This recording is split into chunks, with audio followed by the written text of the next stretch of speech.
everything is going to hell down here in Texas.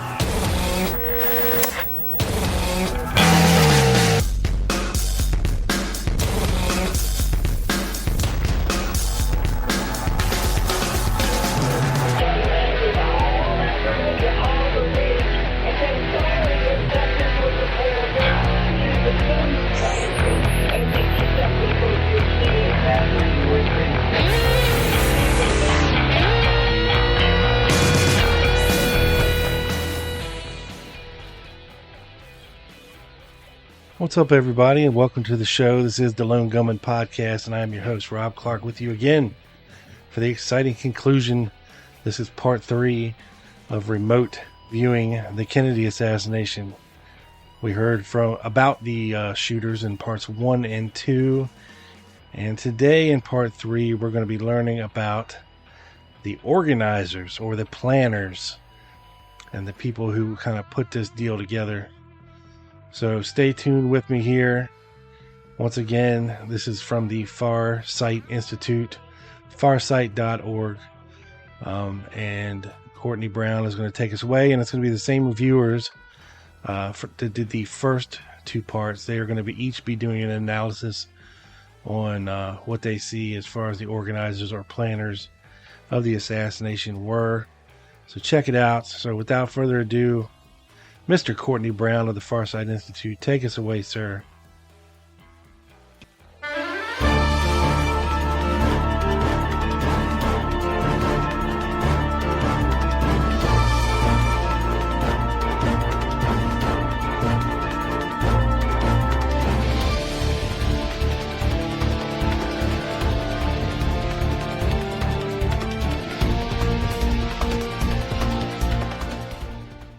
This is part 2 of a 2-part documentary on the assassination of John F. Kennedy.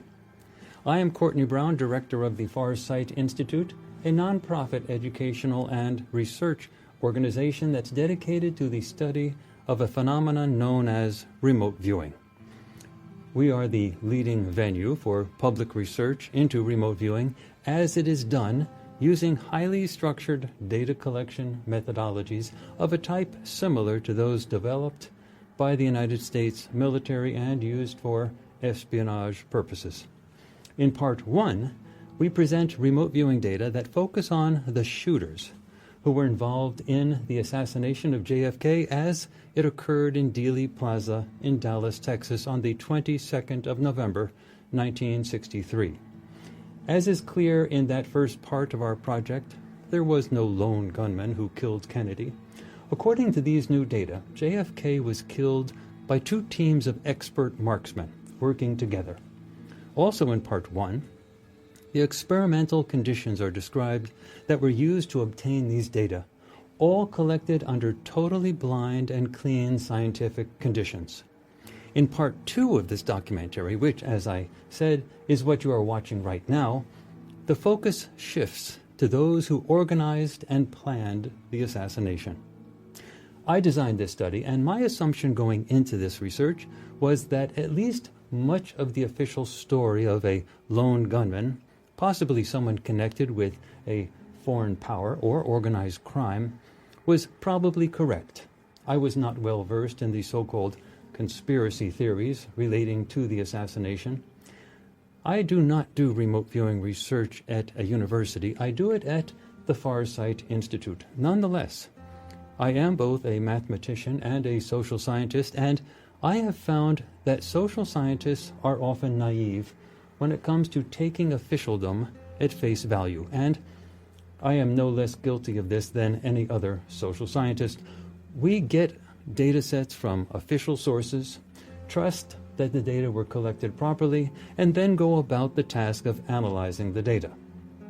But I am also the leading scholar in the subject of remote viewing as it is done using these highly structured methodologies. Moreover, I know the quality of remote viewing that the remote viewers who worked on this JFK assassination project, Dick Allgayer and Daz Smith, are capable of obtaining. So while I may be a naive social scientist on one level, I am a very aware remote viewing scholar who knows when to trust the remote viewing data when they are collected by the best remote viewers working under a properly structured experimental design. Once this experiment was completed and I examined all of the data, no one was more challenged than myself by the very real idea that the official story of a lone gunman named Lee Harvey Oswald is probably not correct. After you see all of the data, you will have to make up your own mind also.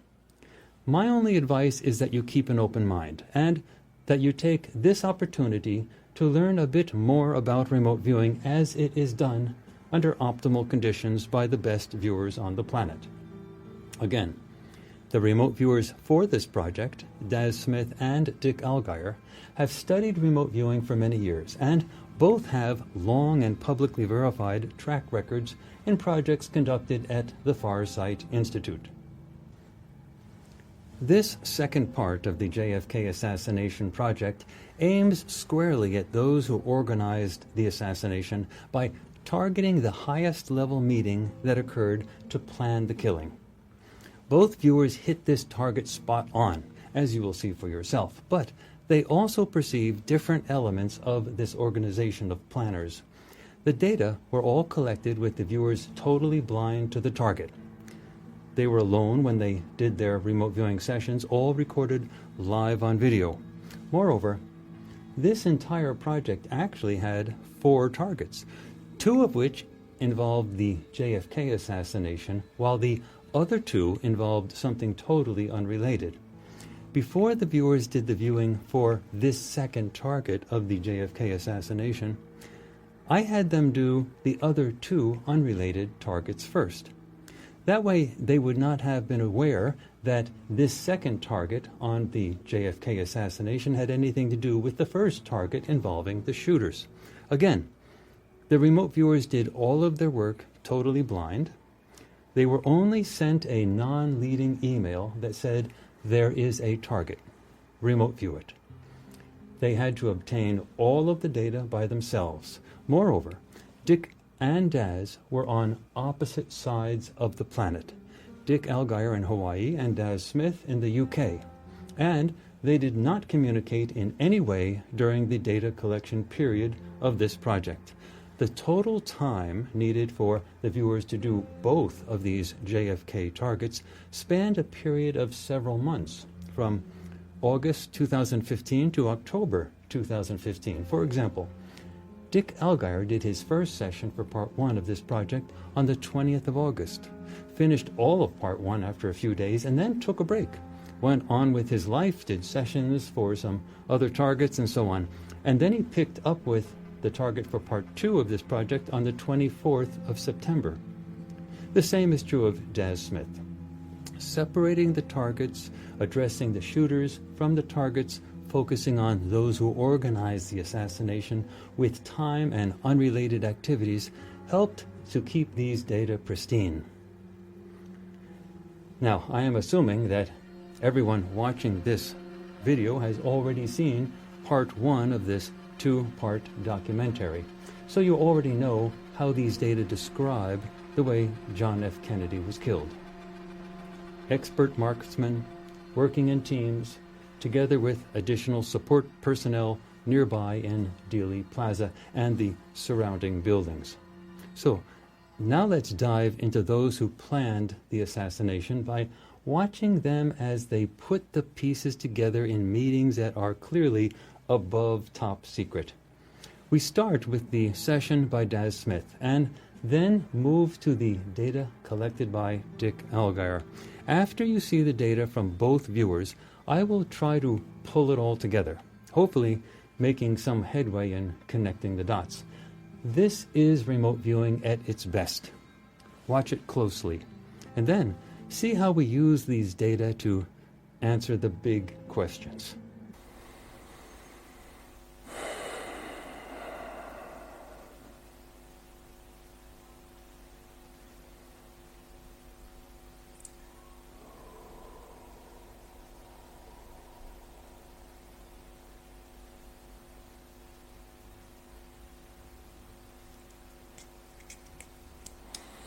Hi there, my name is Daz Smith and I'm going to be doing target 14B for Courtney at the Farsight Institute.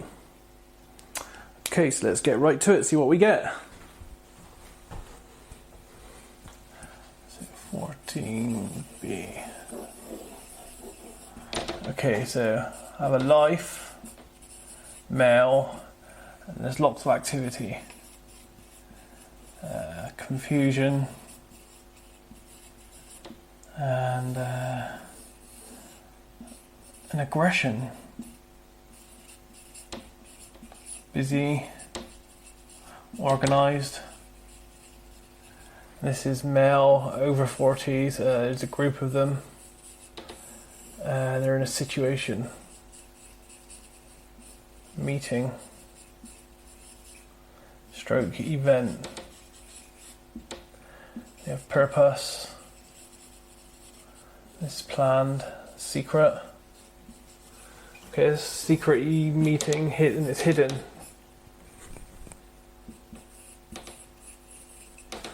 A hidden secret meeting between men. This feels like it's in the past. It's a past event, and the males feel. Oh, let's have a feeling here. Formal. And that's in their dress and in their overall appearance and their attitude. Okay, and some of them feel stiff, starched, official. And if you had to describe them, they'd be something like a government type. And I see a situation here with these ones, the formal ones, which is essentially we have a primary male. He feels like he's higher up, and he has support males. These are ones that really feel stiff. It feels like they got white collars, shirts, ties, that kind of thing. Almost like a security detail. Security or support, I would say these are. This feels like it's a very formal business meeting type event between two opposing parties. Let's see if I can detail this a bit more here for you. Very stiff, some of these people. Don't say a lot, just follow orders. By orders from like a lead male.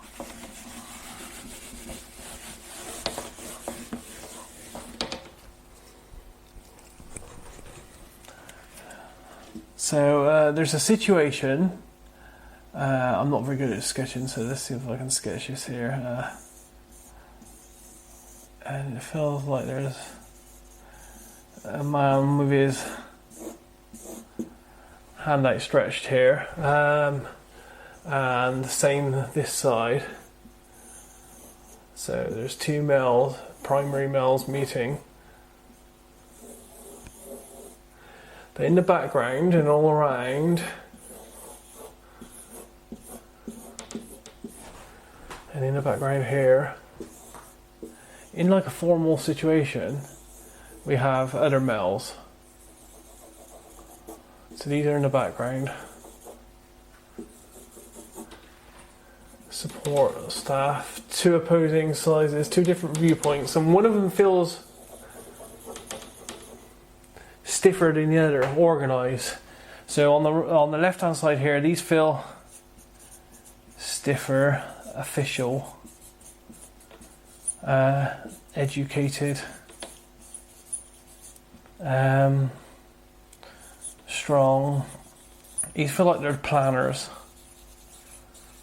And over this side, these feel a little bit more loose in organisation. Not so official, but they have a tiered structure.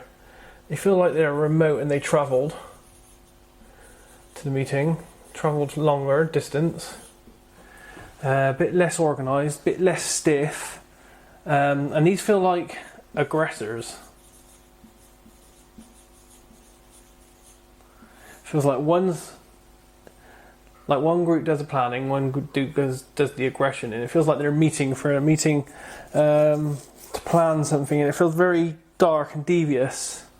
Feels like it's some kind of nefarious goal or something. I'm trying to pick up on this here. Feels like they're making plans, and it feels very political here as well. Especially these guys. These guys feel political, and their whole demeanour feels very moves within moves. Very chess-like in how they move people around, create situations, organise. And I get the feeling as well of some kind of recruitment, some kind of bending the mind of someone, coercion, lots of plans. Coercion, planning, manipulation. But yeah, this seems to be a meeting in a structure between two different groups of people opposing, but have come together for a common goal here. One group feels very official, very business-like, very formal, suits, very sharply dressed, don't say a lot, very professional in their demeanour and how they present themselves. This is all a secret meeting, very quiet, very hushed. Now this group feels very kind of government and officially in feeling to them.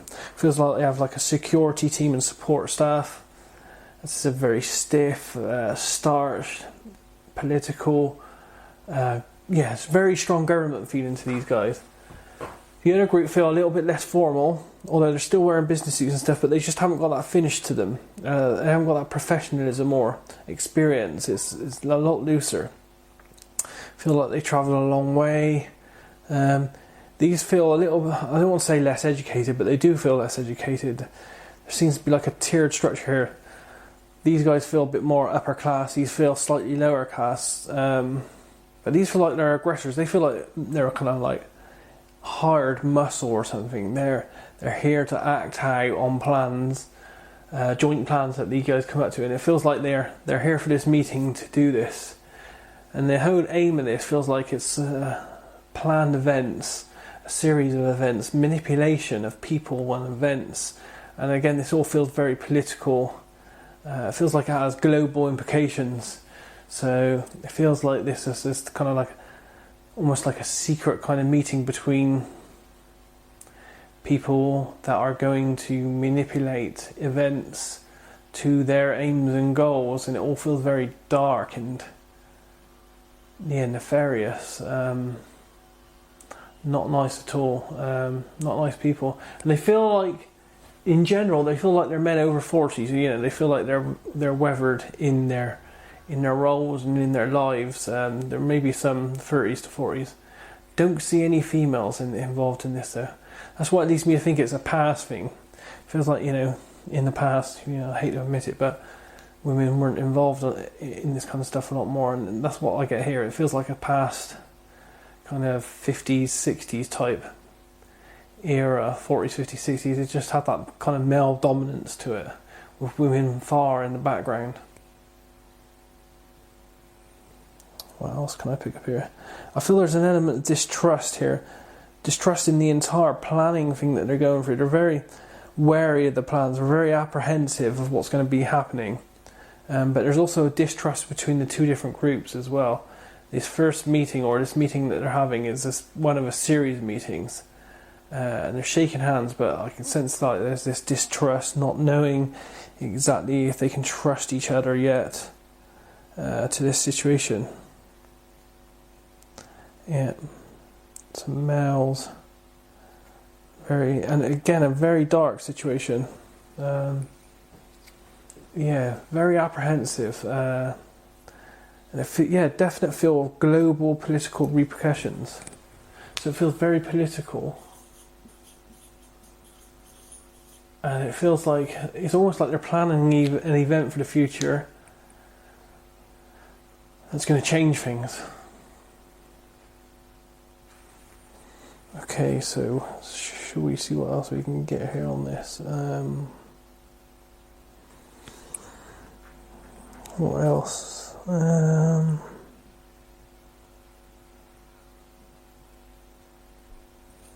Definite feel of global plans and actions, repercussions. Feels like almost like chess pieces being moved, a game of chess being played. Strategic, that's a good word. Strategic moving of people and planning ahead, moving people, moving situations. And this coercion feels important as well. It feels like at least one person has been coerced, manipulated into joining or doing something or being involved. Feels like this is a male. It's a strange situation.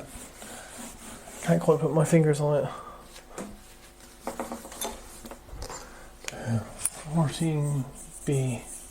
There's a male, and he's in a worrying situation, manipulated, lied to, coerced, friendly, and they're kind of moving him in a direction that they want. And I have to be honest here, this whole target has an underhand feel of, I want to write underhand to go with this. Underhand feel of what I would call spycraft. It has that kind of manipulating someone to be a double agent type feel of it. And this is a male this is happening to, between the age of 28 and 40, small finish. Planning to use him, move him into a situation. Again, this feels dark. Can't quite put my finger on it. This is all hidden. This is all planned in secret. A meeting was in secret. So essentially, 14B as a target feels like a meeting between a secret meeting hidden away in a structure in a town slightly removed between two separate groups of people. One of them feels quite starchy, stiff, well dressed, educated, have a kind of government, kind of official, kind of lawyery type professional feeling about them. And they feel like they're more of the planners, the instigators. They called the other ones in to help. And it feels like these two groups meet, they shake hands. There's a few people on each side. There's support staff in the background, all male. The other group travelled to get here. They feel a little bit less educated, a little bit less stiff and professional. You know, they're wearing the same kind of clothes, but they just don't have the same kind of edge to them. They don't feel as professional. Now they feel like they're aggressors. They feel like they're doing some kind of aggressive action from the plans that come about from this joint meeting. Both sides are very apprehensive. They're scared not only of each other but of what they're trying to achieve, which is some kind of dark, dubious, secret, nefarious plan. It does involve someone being manipulated, coerced into doing something, and that feels like a lonely male, single male on his own, that's been manipulated. And if I had to say something, I would almost say mind influenced. And yeah, you know, it's all been very very subtly approached, subtly and friendly, coerced over time. Like a chess piece over time. This is all feels very planned situation. Lots of plans on many levels, but primarily between this two groups that meet. Very business-like, very government-like, very structured. very formal. Once they had their meeting in this closed environment, they both go their separate ways. The communication's kept very tight between them. Hardly anyone communicates, hardly anyone talks. Yes, just a very strange, dubious, intense meeting between these two groups with nefarious goals. And it seems like there's an interconnected chain of events that's going to happen because of this. And it all feels very, it's almost like I can see political wrangling. There seems to be a political element to this as well. It feels like there's global implications to this as well.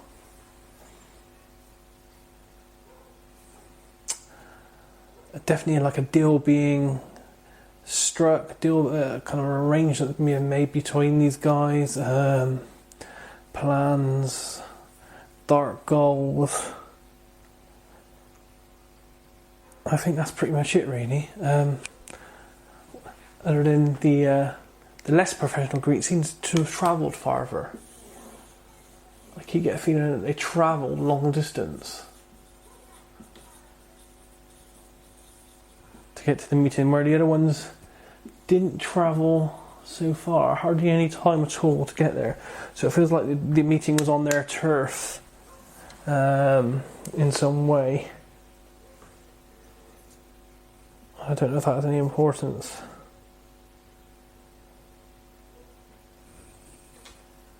I think that's it on this target. So in summary, it feels like, a meeting between two groups of people with a dark aim, goal, political ramifications, global ramifications.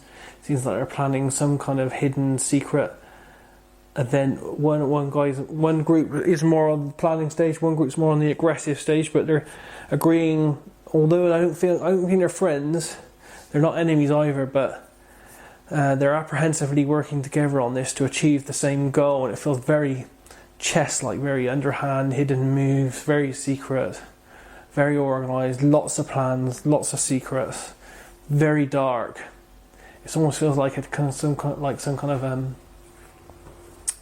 black project of some kind or something. And there feels, I do feel like there are elements of intelligence and spycraft in there, especially in the way that it feels like one group manipulates a single person. I think it's a single male, who seems to be a key player in this planned event, and they manipulate him, coerce him over time with their friendliness, with telling him things, showing him things, almost like mind control, but not using any devices, using kind of like coercion, telling people over time, replication, that kind of thing. Coerce him into doing the actions for them. And that's it. That's all I'm getting on 14B. So I hope this is of use to you, and I'll speak to you soon. Take care. Now let's move on to the session conducted by Dick Allgayer. Dick's focus is a bit different from that of Daz, and Dick has his own spin on how to interpret some of his data, something that we will show you after you see his session. Let me not say any more right now. Watch the session first, and then we will pull everything together. 8RME-JRU3. 8RME-JRU3.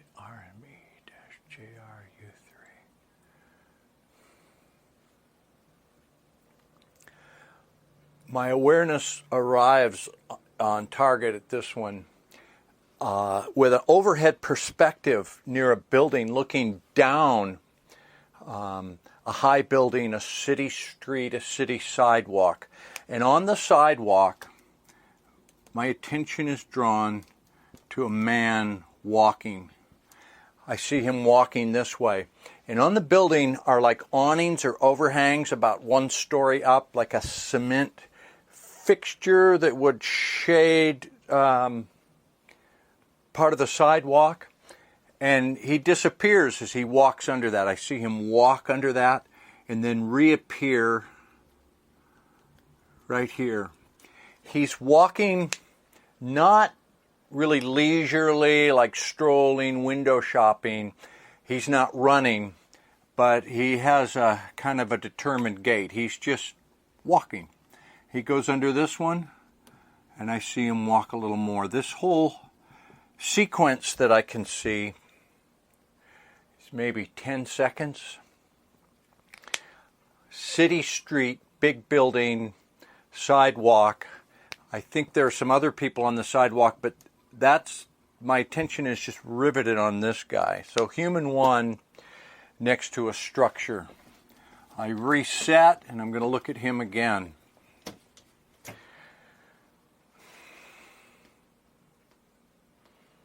And this time, my perspective is a little different. It's more down.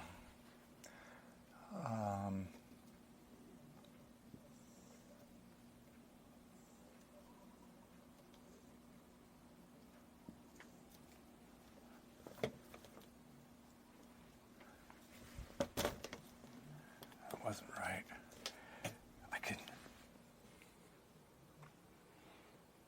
I can see it. I know where I am. It's just getting the perspective right is that's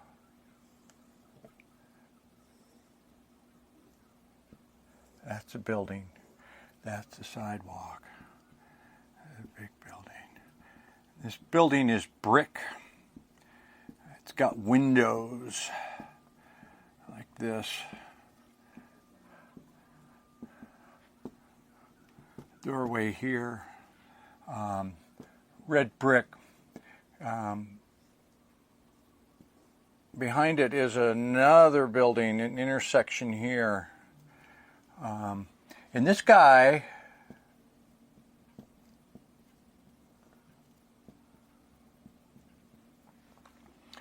walking towards me by this building. There's other buildings behind it. It's red brick. He's on the sidewalk. There are other people, but I don't really kind of aware of them, but I'm more focused on this guy. I hear footsteps. He's breathing. I hear like diesel, like a city bus, talking city noises. Smell exhaust, concrete, brick, city smells.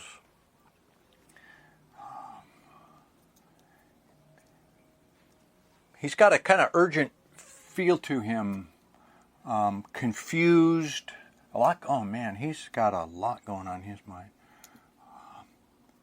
I get a lot of conflicting stuff with him. He's going somewhere, but he doesn't know where. He's going somewhere to be going somewhere to, like, he's not fleeing, but he needs to be on the move. He's thinking about, where can I go? What can I do? What should I do?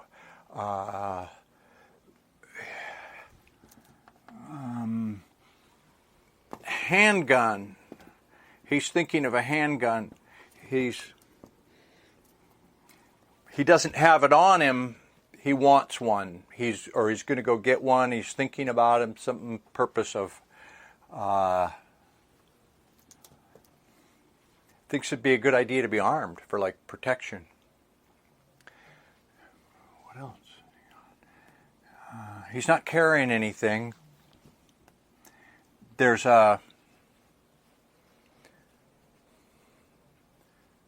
in his pocket some keys. There's a scrap of paper. The paper is significant in terms of where he's going. It's got like an address and a name or a phone number, instructions. But he's not like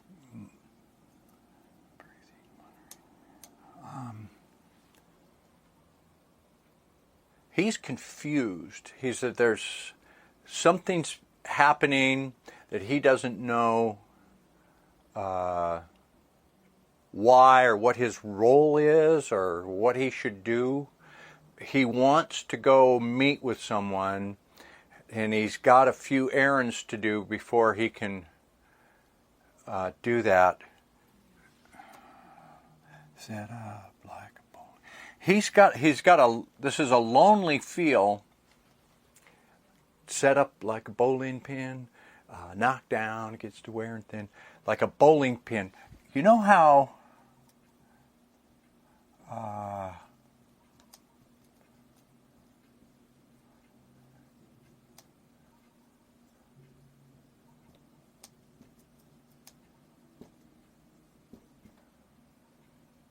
you set up bowling pins all close to each other. There's a funny way to describe this. The feeling he gets is like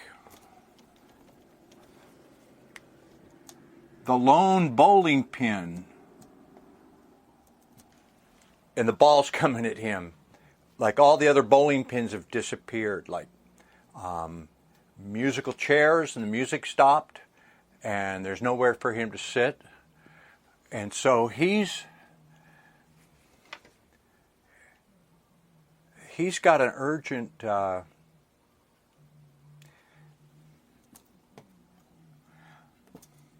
I get an undercover, like I'd say he might be a spy. He naval intelligence, but he's not in. Where's this? This feels like an American city. Why would he be spying in an American city for? Let me follow him and see.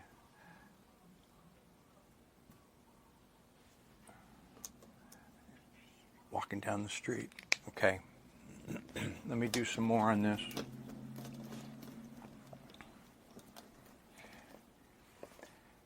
That guy's going to be Human One. He's definitely interesting. Human One. So I'm going to look at him in turn. I want to get more of a sense of the survey the scene here. See what else I see in terms of where I am.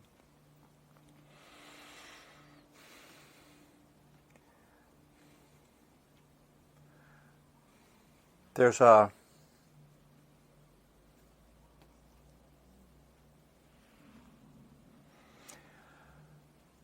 that was daytime. And now I also see a nighttime shot. Man, I can't draw cars. Let me see if I can.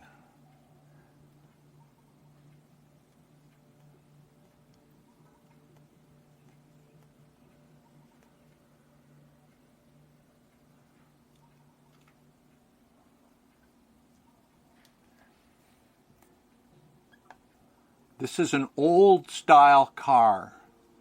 One of the kind with big bumpers. The headlights are round and they're molded like, American cars of the 50s, late 50s, 60s. Like Buick, a 59 Buick or something like that. Cadillac, Ford. It's an American car. Big, got the grille and the bumpers, big headlights. God, I can't draw cars. It's driving by. I'll tell you where it's. Let me draw this thing first. The big high, not big fins, but some fins, that 50 style deal going.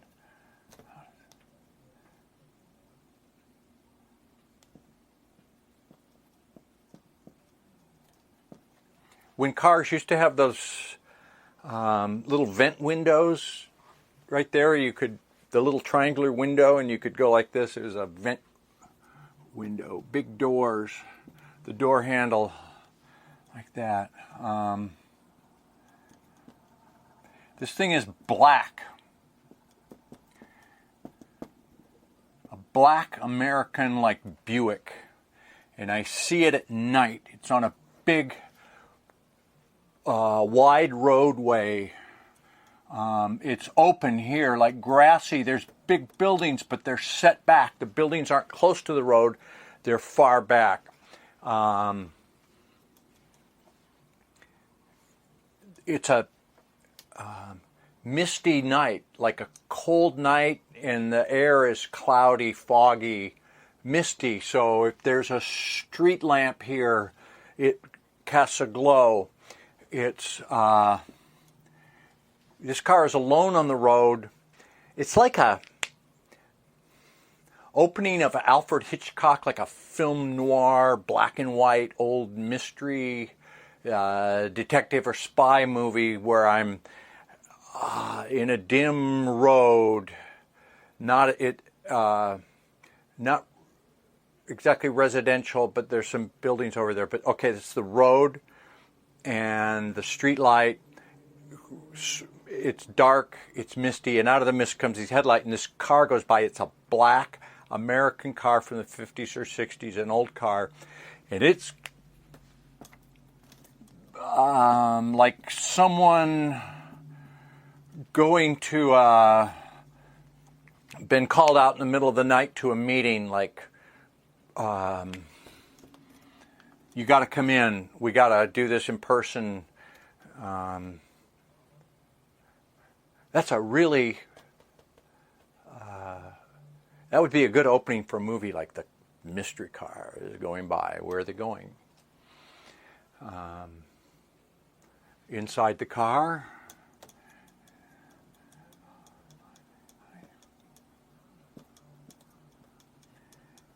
maybe a driver, maybe somebody in the back seat, mostly men. The important guy would be, there's one important guy in there. See where they're going. That car was an interesting sight. So those are real striking visuals to me. The guy walking from overhead, the guy walking down another street. He's going somewhere with an urgent sense of purpose. He has a feel that he's hung out, alone. Something is, he's real confused, like what's going on. Then I see probably later on, this is night, there's the car. And I need to look at some other people, because there's a cast of characters here. Let me pause and draw them.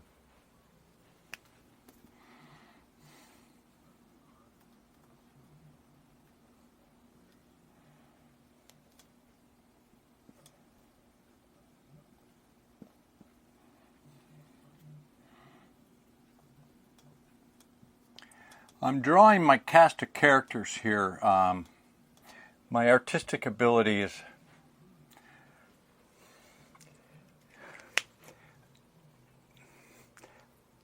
I've seen each of these faces clearly.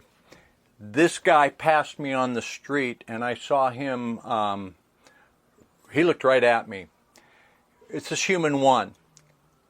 I'll describe him in a minute. This is human two, also a young guy. They look kind of similar. This one's different. He's thinner. This one's older, jowly,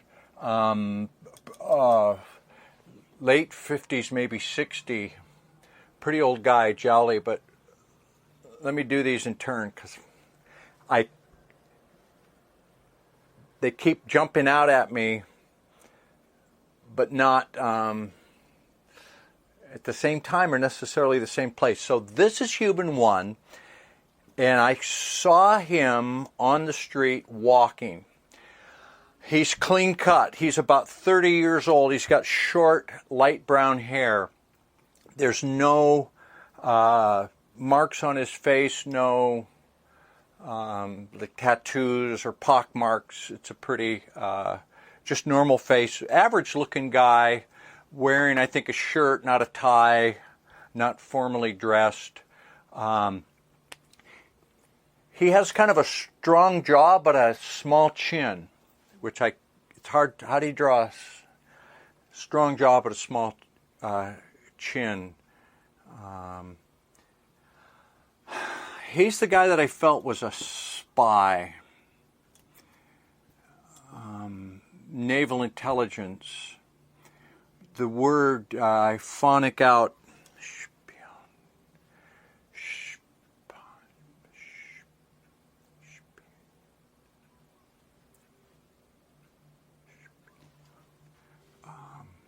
A word associated with him. I don't know the word. Spion.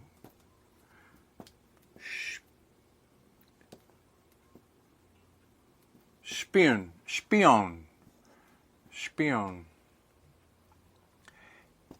He's highly trained. He's very capable. He may speak this language, whatever spion is. German, Eastern Bloc, Russian. He's a spy, works for naval intelligence. He's highly trained. He's really smart. He's been doing something menial, kind of undercover, and he's both confused and angry about it, like stock boy at a store or something, like go move those boxes. And he's like, they're not telling him why. He's got an assignment, but it's a mystery to him.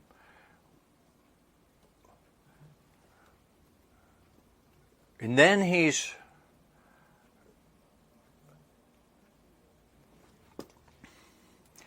got a passport that's a fake passport. It's green. It's one of the ones that has perforated little holes that spell out numbers and letters. I guess that's security, and it's a picture of him inside it, but it's a different name. He's got it hidden. He tore a page out of a notebook. He tore a page that had some information that is an address, a contact. He desperately wants to meet someone, and I think who he wants to meet is this guy or somebody like that. Somebody that can validate him or tell him what to do, but he can't just contact him in the open because he's a spy. So he's afraid he's afraid of what's going to happen to him, but he's also afraid of revealing his or using his real identity as a validation.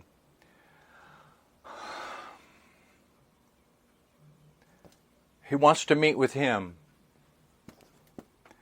but he doesn't. This guy, Human 2, is a really smooth face, also about in his 30s, a thin face, a thin nose,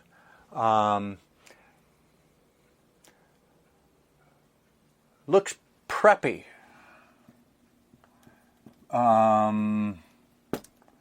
Skull and bones. He's a up-and-comer. Got a lot of power. Does things for this guy. Guys like this. Knows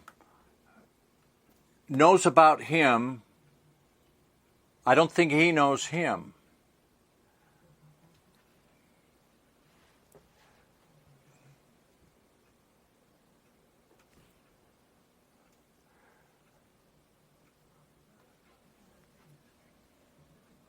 This is the guy that was in the old style car, I think, that went to the meeting. So he's having a meeting. He's got a gruff voice. The phone rings. When the phone rings, he's on the phone a lot. It's one of those phones that is the old kind, black, with the receiver sits on the cradle. It has a dial. He may have one with not a push button, like line 1, line 2, sir. But you don't punch, you dial the numbers like that, and it rings like ring, the old style. And he talks on the phone a lot. And there's other people here that are involved with him that are kind of in the shadows, so they're all together. I see him in a place that's a comfortable office, a big office. It's got, nice chairs, desk, dim light. I smell tobacco. People smoked inside then. You didn't need to go outside. There's an ashtray.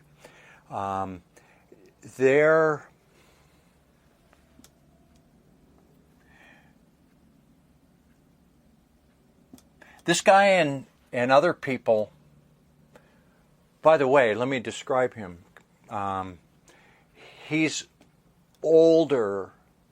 He's got bad jowls, like old man neck, a thick jowl, a small nose, heavy bags under his eyes. His hair is gray, but he colors it. It's short on the sides. It's a bad haircut. He combs it straight back and oily,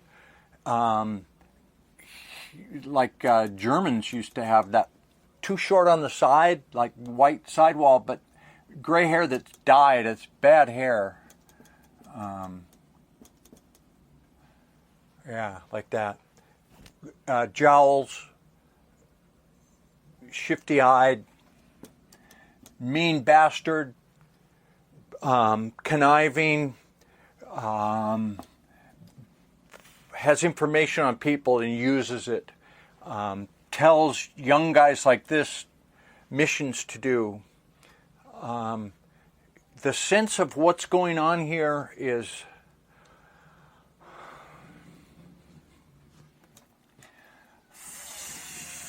firewall, lines of defenses. Don't let this get through to us. Like, keep it over there. Control what's on this side. Only let, like, several firewalls so that information, bad news, details, actual physical examination can't get through to them, and even above, there's people above him.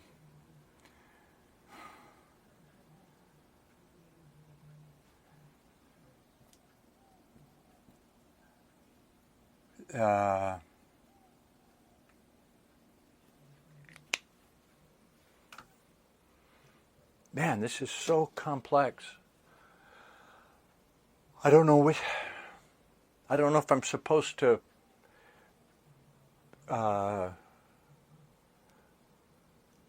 it's just more a sense of controlling things, controlling information, perception, investigation.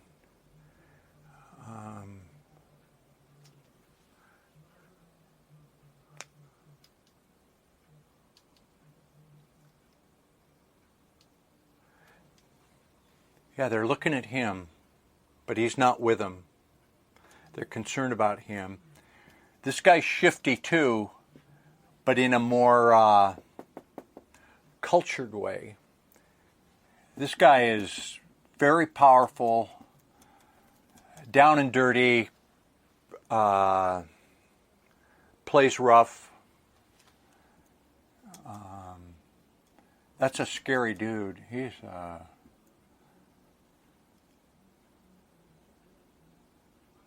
they're all very complex.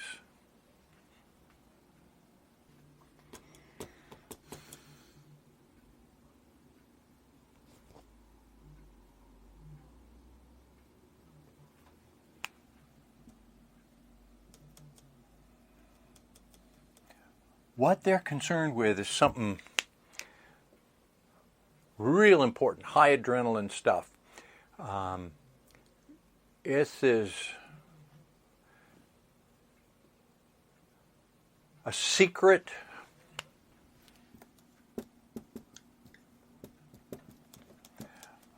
he'll take to his grave that can never be told. They don't want this secret told. And they have people that can implement it.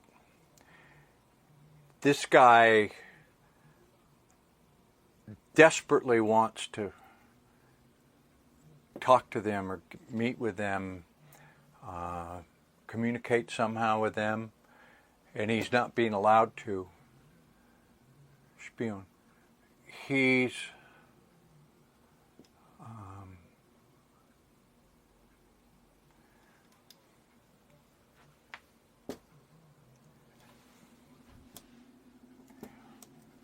one of the things he's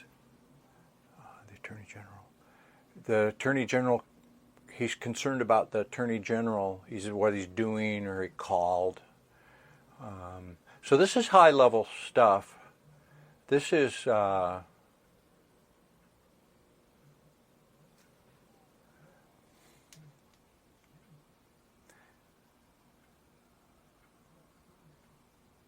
some historical thing here.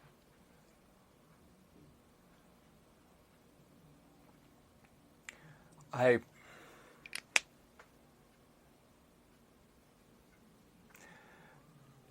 feel like I'm missing the denouement, the like, oh, he did it, or oh, this is what it is.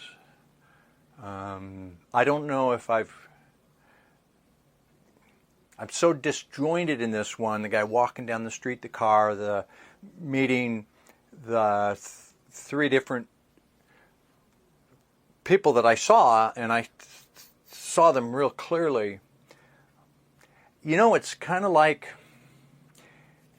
if you went to a movie that was a foreign film and you couldn't quite see the subtitles and you got plopped down in the middle of the film and you looked at it through your Coke cup for 10 seconds and then you couldn't see it for a while and then look again and you see another character and then you got to try to tell the plot of the movie. I don't know. I just know that I saw these guys and they're concerned about putting up firewalls, not figuratively, not literally. I hope that's enough. Okay, now let's try to pull this all together. To begin, it is clear from both Daz's and Dick's sessions that there were very delicate meetings and arrangements between what appear to be high-level governmental people and lower-level operatives who were going to do the actual shooting. The meetings were tense. The governmental people were clearly nervous and somewhat distrustful working with the operatives. But it was a meeting of mutual necessity. How might this be? Well, it is well known that John F. Kennedy was accumulating a number of powerful enemies. He and his brother, Attorney General Robert Kennedy, had been conducting a campaign against much of organized crime. So those leaders in the criminal syndicates would be obvious potential collaborators in such a venture. Also, President Kennedy made numerous attempts to kill Fidel Castro, apparently the leader of Cuba. But none of these data, which we collected, suggest a foreign element in the assassination that points to either Castro or Cuba. So that appears to be a dead end. However, some elements inside of the United States government were tremendously upset with John Kennedy when he canceled the Bay of Pigs invasion of Cuba, midstream, so to speak, leading to a disastrous event in Cuba with numerous deaths and considerable international embarrassment. This invasion was something that had been planned within the CIA for a very long time prior to Kennedy becoming president. So what actually do these remote viewing data say? In particular, let's focus on Dick Allgayer's session where he describes what he calls his cast of characters. If the assassination was being organized from within the United States government, then it seems clear, at least to me, that the FBI might have been brought into the scheme at some point. If that did not occur, then the FBI would have launched a full investigation into the assassination, and they very likely would have identified all of the primary participants, arrested them, and handed them over to the Justice Department for trial. So, if one is going to kill a president, getting the law enforcement personnel on your side would seem to be an important element in the overall planning. Now, let me speculate based on these remote viewing data. I am not saying that my speculations are correct or factual. They are just thoughts that I wonder about, and I place these speculations in the context of what we can and cannot do with remote viewing data. So please be patient as I describe my ideas. In Dick Allgayer's cast of characters, he draws someone who appears to fit the description of J. Edgar Hoover, former director of the Federal Bureau of Investigation. Here is Dick's drawing of what he calls this older, jowly person, and J. Edgar Hoover. Now, there does seem to be a remarkable resemblance. Moreover, Dick clearly says that this person is afraid of the Attorney General, which in this case would have been JFK's brother, Robert Kennedy. Now, that would make sense, since the Attorney General could launch an investigation into any suspected conspiratorial involvement with the assassination. Moreover, Dick describes this jowly person's car and even calls it a black Cadillac at one point. Well, it so turns out that J. Edgar Hoover's car was a black Cadillac that looks just about exactly like Dick's sketch of the car. I mention all of this because it was obvious to me that people would make these connections all by themselves after looking at these data. So, I want to publicly recognize the similarities between these data and J. Edgar Hoover up front, and then to clearly state that one cannot claim that these data, that are remote viewing data, prove that J. Edgar Hoover was involved in the assassination planning. No remote viewing data can prove anything like that. In fact, no one ever proves anything regarding a criminal case. The only thing anyone can do is to build a case one way or another, and that is exactly what lawyers do in court cases. The juries and judges do the best they can in making a decision based on whatever evidence is provided to them, but this is not proof. It is just a judgment, right or wrong, based on the evidence supplied in the case. Remote viewing data have not yet been accepted by mainstream science as legitimate data, so these perceptual data would not even be admitted in a court case. At best, these data can help direct other investigators who are aware of remote viewing and who deal with physical data to help them in the search for additional physical evidence, such as confessions and even eyewitness testimony. In terms of these remote viewing data, it is very possible that the person Dick Allgayer is perceiving is a different person who simply looks similar to J. Edgar Hoover, rides a car similar to J. Edgar Hoover's car, and who is afraid of Attorney General Robert Kennedy. We just can't make absolute conclusions based on remote viewing data alone. Nonetheless, these data are disturbing. And if J. Edgar Hoover was involved in the planning of the assassination, it would fit these perceptual data, and it would make sense substantively in the sense that others higher up the chain of command than J. Edgar Hoover would have wanted him to be on the inside of such an event. But we just can't make a definitive conclusion based on these data alone, and as remote viewing specialists, we need to know our limitations. Of course, others are free to make whatever conclusions they want. What of Lee Harvey Oswald? Well, nothing in the data which we have obtained suggests that someone fitting the description of Lee Harvey Oswald was involved in the actual killing of President Kennedy. Any high-level conspiracy to assassinate the President of the United States would have obviously needed a fall guy, a patsy, someone to blame. So if these remote viewing data are correct, then it would seem that Lee Harvey Oswald was carefully positioned to be that person. Whether the subsequent killing of Lee Harvey Oswald by Jack Ruby was part of the overall plan is not addressed by these remote viewing data at all, but we should probably consider this a possibility. As with all investigations using remote viewing, old questions remain and new questions emerge. At this point, it is useful if our remote viewers offer their own comments regarding their experiences when remote viewing for a project such as this. Let's begin with Dick Allgayer, who has some thoughts regarding what he perceived.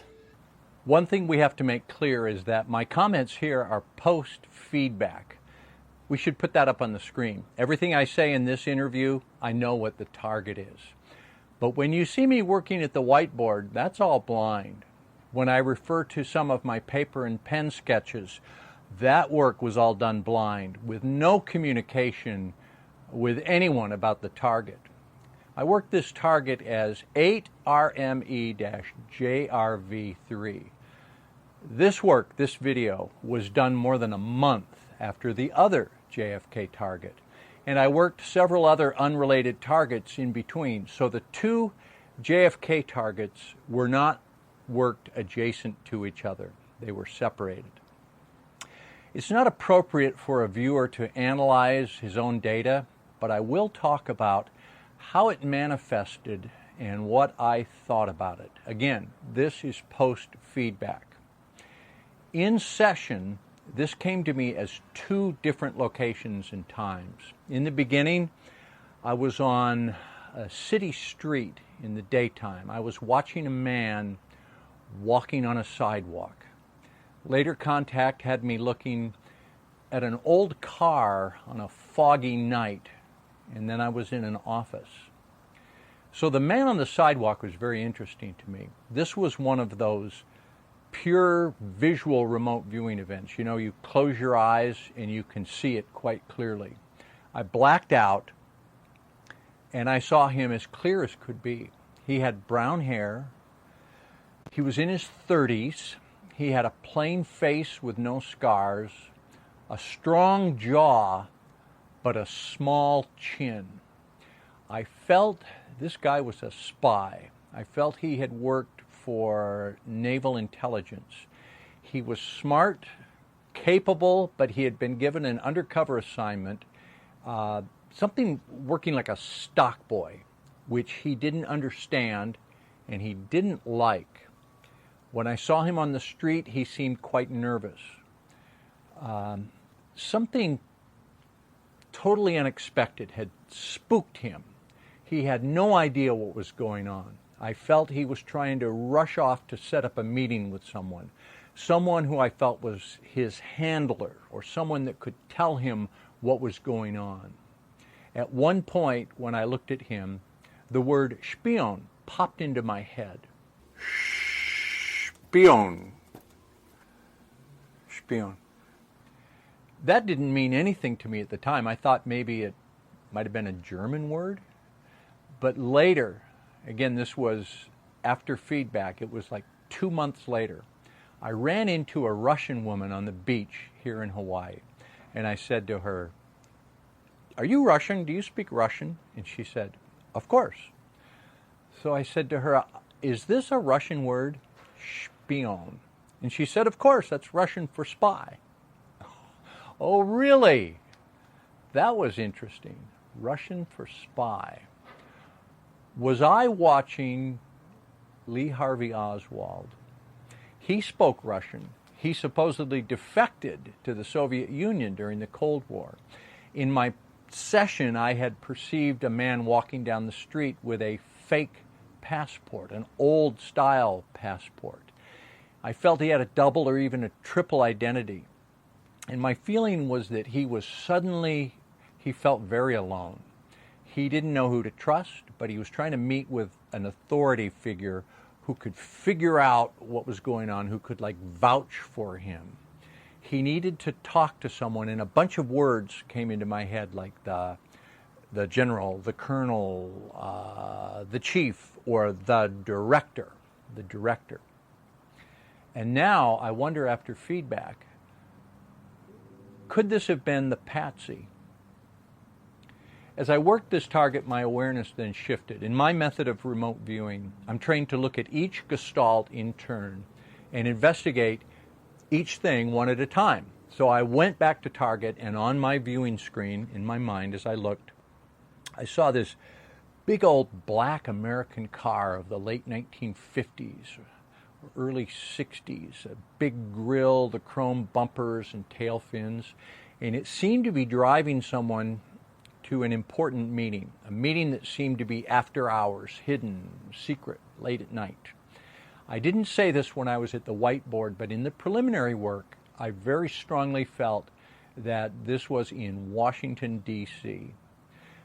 So I saw this meeting with these guys planning something. My feeling was they were not so much concerned with all the little details, not the nuts and bolts. It seemed to me they were more trying to insulate themselves from the thing and from that guy that I had seen on the street. There were at least 4 or 5 people involved, and here's an original sketch of one of the younger ones. There were several others who were older, people who I felt were insiders, people in positions of authority with great power. And then this guy. I said in the session there were people above him, higher level decision makers, but this guy was a wheeler and a dealer, a guy that implemented things. He seemed to be a central character in the plotting that was going on. That is interesting. Similarly, Daz Smith has some thoughts regarding his own experiences remote viewing for this project. Listen carefully as he explains. At this stage, I know what the target is. Feedback's been revealed to me. Remote viewers really shouldn't analyze their own data, but I'm going to give you some of my impressions as I went through that target, just to give you some clarification, really. Now, first off, this target was really interesting to me because it ended up feeling like it was a meeting between 2 different sets of people. Both sets of people were suited up. They felt like they were wearing some kind of uniform to make them fit in. Now, one group of these people felt very political. They were very governmental. It almost felt like they had like a secret service type group of people that were also protecting them. They had a security detail. Now, they met with a second group of people, and this other group of people were also in similar attire, but the general demeanour about them felt a little bit less professional. It's almost like the suit and tie uniform get-up for them was a bit of a mask. Now, these people felt like they were the doers in this arrangement, and this was what I ended up seeing at this target was a meeting between these 2 different groups. The political group were the brains behind the operation. They were the ones that organised it, and the other group, the ones that didn't kind of fit in their attire, they felt like the muscle behind this. They felt like the people that were doing this kind of project, and it felt like a very uneasy meeting here. Very uneasy, a lot of untrust at the beginning. I felt that at some point the 2 key people involved shook hands, and this meeting took place in an environment that was in a city. I felt that it was remote from at least one of these groups of people. It might have been remote from both of them. I also picked up some very other interesting details with this target. I kept smelling lots of smoke, and at the time when I wrote the smoke, I wrote down Cuban because it smelled like Cuban cigars. Now, knowing what the target is post, and knowing some of the rumours out there that JFK and the Bay of Pigs and the Cuban situation. Could that have been some kind of symbolic information there? I just don't know. I was getting a lot of impressions, though, of politicalness. It all felt very political. And it felt like there was a situation involved here that everyone was fearful for. There was a great sense of fear amongst everyone, especially in the political type group of people involved in this target. And I also wrote information here in the paper, and I'm not sure if I got it on the video, but in the paper here I had an impression and wrote down AOLs of it felt like a war type situation, that amount of fear. And let me just go through my data here. I had these uniformed people, as I said, that it felt like they had some kind of security force protecting them. They felt very political. The whole kind of situation felt political, very business-like. The main group of people, the brains behind this, they were very, very political, very professional. I would say very operational or very influential type people. The other group they met with, not so much so. They were a little bit scarier, a bit more streetwise, I would say. I also had AOLs here when I was looking at this group of people, of things like being judgmental, and then I had an AOL of attorney. So were there some kind of legalities there? I don't know. And I felt that this was an arrangement where these two groups met. They planned what appears to now, knowing what the target is, appears like they planned the assassination attempt on JFK. I got all these information about it being a forced situation. There was an overall feeling of dread and apprehension, a lot of fear around these people, and that's where I get this feeling of there may have been a war situation or an impending war situation because of this, or that war was a focus of why this meeting, why this project was kick-started by these two groups of people. Overall, the people were interesting to me because, as I said, it was very political. I can't get that across quite enough, how secretive and apprehensive and cloak and dagger this entire situation was in this meeting. It was very dark. They were very concerned, and as I said, the upper echelon group, the more political ones, did seem to have this uniformed security group that were, around, watching, checking the situation, making sure no one knew what was going on or no one was going to interfere. This whole thing also felt like it had a lot to do with power and a lot to do with influence as well. And I get that more from the political type group rather than the doing type group. As I said, they just felt like the muscle in this, the ones that were actually going to do what was planned or jointly planned by both parties in this. Overall, I got a general element of distrust between all the people involved here. I think this was a first meeting, a kick-off meeting. They might have had some kind of communications beforehand, but I feel that this was a primary kick-off meeting. I felt, as they were shaking hands, general distrust in the air, lots of wariness.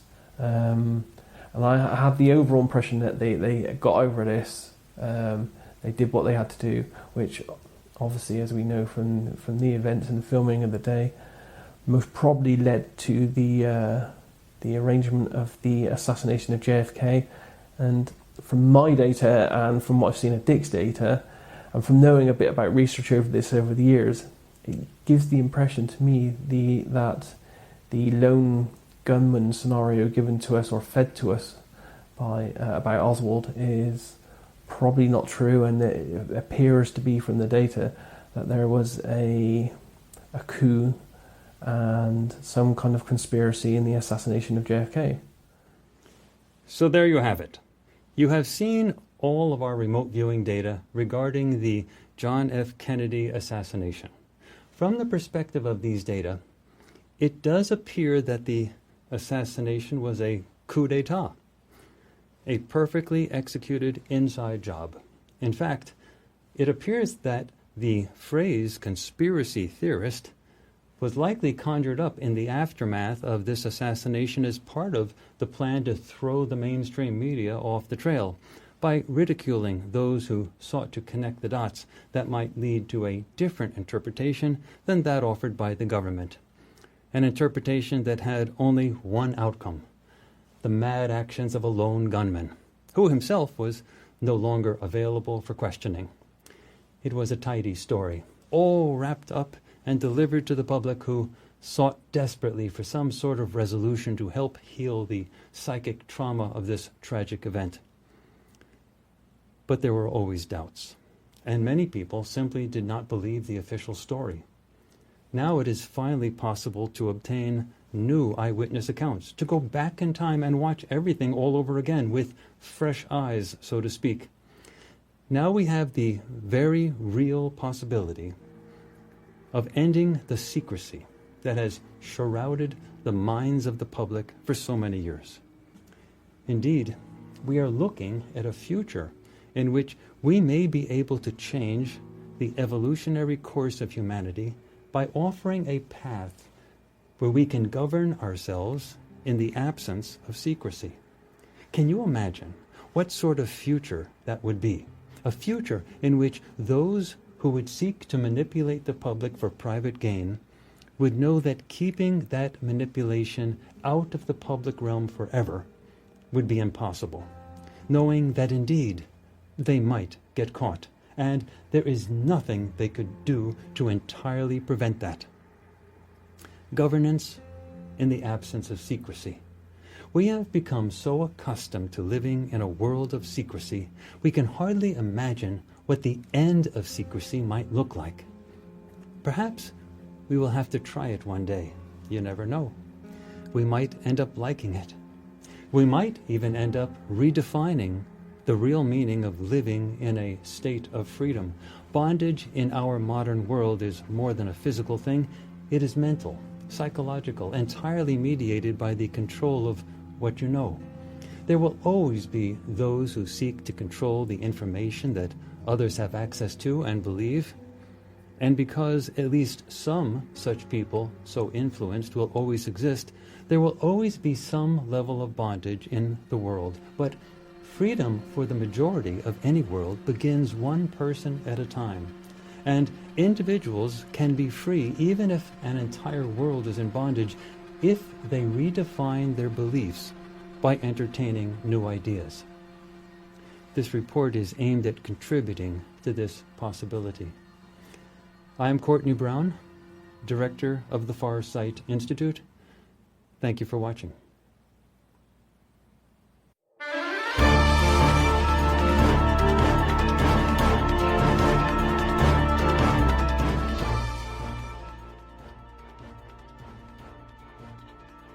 Okay, folks, so there you have it.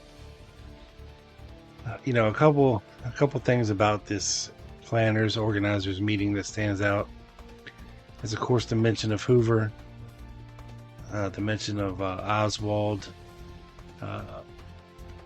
possibly going to meet. The words, the chief, Oswald said, the chief will protect me. And the fact that those words came out of Dick Allgayer's mouth is pretty astonishing. Of course, take this with a grain of sand. Again, if you believe that remote viewing is a science and an actual viable tool that we can use to help view past events, then it certainly begs for more research and everything. I thought, going into this, hey, it'd be cool if somebody remote viewed the Kennedy assassination and was able to actually see what these shooters look like, see if it was Lee Harvey Oswald, or see if he was even shooting from the 6th floor, things like that. But unfortunately, it's just not that precise. But it is enough for us to kind of throw these pieces of the remote viewing into the giant puzzle that is the Kennedy assassination and try to figure out. I mean, we've learned a lot these past 2 episodes, and a lot of this stuff does line up with what we do know. So yeah, it's a pretty awesome thing to kind of take in and consider, when looking at all this. And once again, all this was done by the Farsight Institute. And if you would like to go there and check out all their stuff, I would go to farsight.org. That's FARSIGHT.org. These guys have remote viewed the 9/11 tragedy. They have remote viewed other planets like Mars. They have remote viewed Area 51. They have remote viewed all kinds of stuff. A lot of biblical events, Sodom and Gomorrah. They've remote viewed a lot of the ancient Egyptian stuff. Göbekli Tepe. Ancient Roman gods like Zeus. What Moses was doing. The Tunguska, the Roswell crash, Phoenix Lights. Operation High Jump. They've remote viewed Noah's Ark, the devil, Lucifer himself. So if you'd like to hear what these guys have to say on a bunch of this stuff, head over to the Farsight Institute. That's farsight.org, and check it all out. They have videos up for all this stuff, and it is fascinating for sure. Anyway, that's it for this one. Thank you, folks, for tuning in. Once again, it's much appreciated. Feel free to follow along on Twitter at The Lone Gunman 7, and on YouTube, that's The Lone Gunman Podcast. Search it out, subscribe, help a brother out there. We're almost to 1,000. We can do it. We will get there.